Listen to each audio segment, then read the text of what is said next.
With her chiffon dresses, thick-rimmed glasses, gray hair, and litter of kittens, Dorothea Puente looked like a sweet old lady, even insisting to some, "Call me Grandma."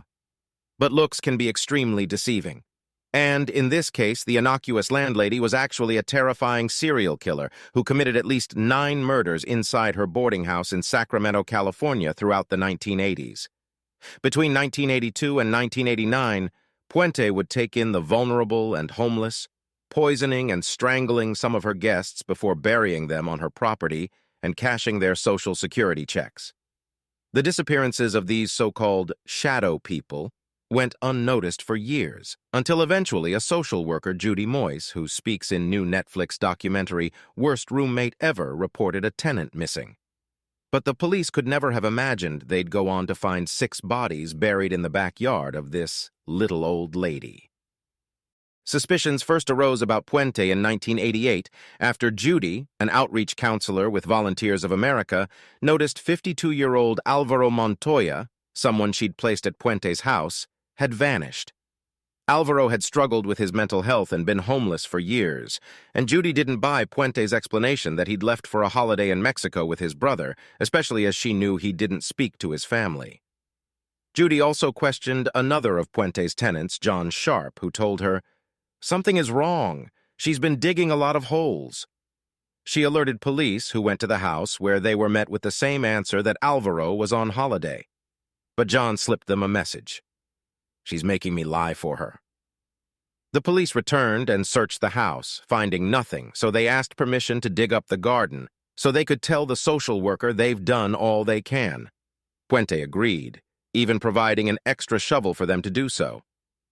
In Worst Roommate Ever, one of the policemen who worked on the case recalls digging up the garden and finding pieces of cloth, eggshells, and leather pieces that looked like beef jerky.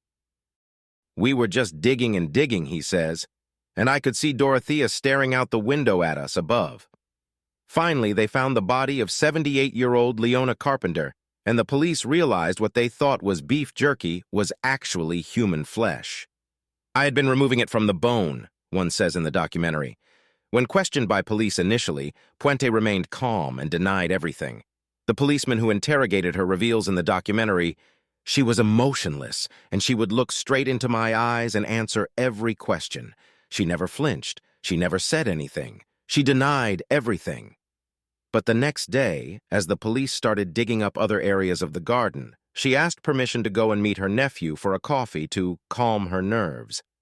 Due to there being no evidence to link her to the body, she was allowed to leave, but managed to flee all the way to Los Angeles, where she was found 5 days later when a man in a bar recognized her from TV. Meanwhile, another 6 bodies had been found in Puente's back garden, including those of 51-year-old Alberto Montoya, 64-year-old Dorothy Miller, 55-year-old Benjamin Fink, 62-year-old James Gallup, 64-year-old Vera Faye Martin, and 78-year-old Betty Palmer. She'd also been linked to another 2 previous deaths that were now seen as too similar to ignore. One of these was of a 61-year-old woman named Ruth Monroe, who Puente persuaded to move into her house in April 1982 when her husband died. They'd gotten so close that Puente had even told her children to call me Grandma. Soon after, Ruth died from an overdose of codeine and acetaminophen, with police putting it down to suicide as Puente told officials she'd been depressed after the death of her husband. Another of the victims was Everson Gilmouth, a 77-year-old retiree who had developed a pen-pal relationship with Puente when she was in prison. When she was released in 1985, they moved in together, but he abruptly disappeared. In November 1985, Dorothea Puente hired a handyman named Ismael Flores to install some wood paneling in her home. After Flores finished the job, Puente had one more request: to build her a 6-foot-long box so she could fill it with books and a few other assorted items before the pair of them would bring the box to a storage facility.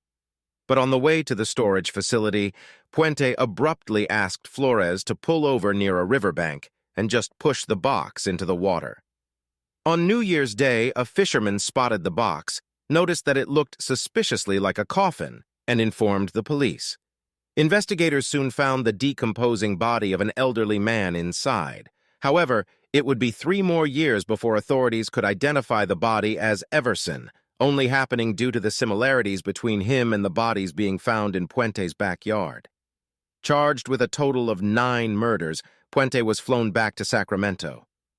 On her way back, she insisted to reporters that she hadn't killed anyone, claiming, "I used to be a very good person at one time." Throughout the trial, Puente was portrayed as either a sweet grandma-like type or a manipulative criminal who preyed on the weak. Her lawyers argued that she might be a thief, but not a murderer. Pathologists testified that they hadn't been able to fix the cause of death for any of the corpses. John O'Mara, the prosecutor, called over 130 witnesses to the stand. The prosecution stated that Puente used sleeping pills to drug her tenants, suffocated them, and then hired convicts to bury them in the yard. Dalmane, which is a drug used for insomnia, was found in all 7 of the exhumed bodies. Prosecutors said that Puente was one of the most cold and calculating female killers the country had ever seen. In 1993, after several days of deliberations and a deadlocked jury, due in part to her grandmotherly disposition, Dorothea Puente was ultimately convicted of 3 murders and received back-to-back life sentences. This wasn't the first time Puente had been in trouble with the law. In 1948, she was convicted of forgery and sent to prison for 4 months, before working as a prostitute for years and then being arrested for running a brothel in 1960. Then, in 1978, she was charged and convicted of illegally cashing 34 state and federal checks that belonged to her tenants. She was given 5 years probation and ordered to pay $4,000 in restitution. In the 1980s, she worked as a personal caretaker who drugged her clients and stole their valuables. By 1982, Puente was sent to prison for her thefts.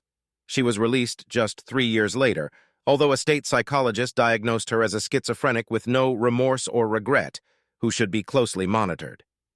She died in prison from natural causes at the age of 82 on the 27th of March, 2011.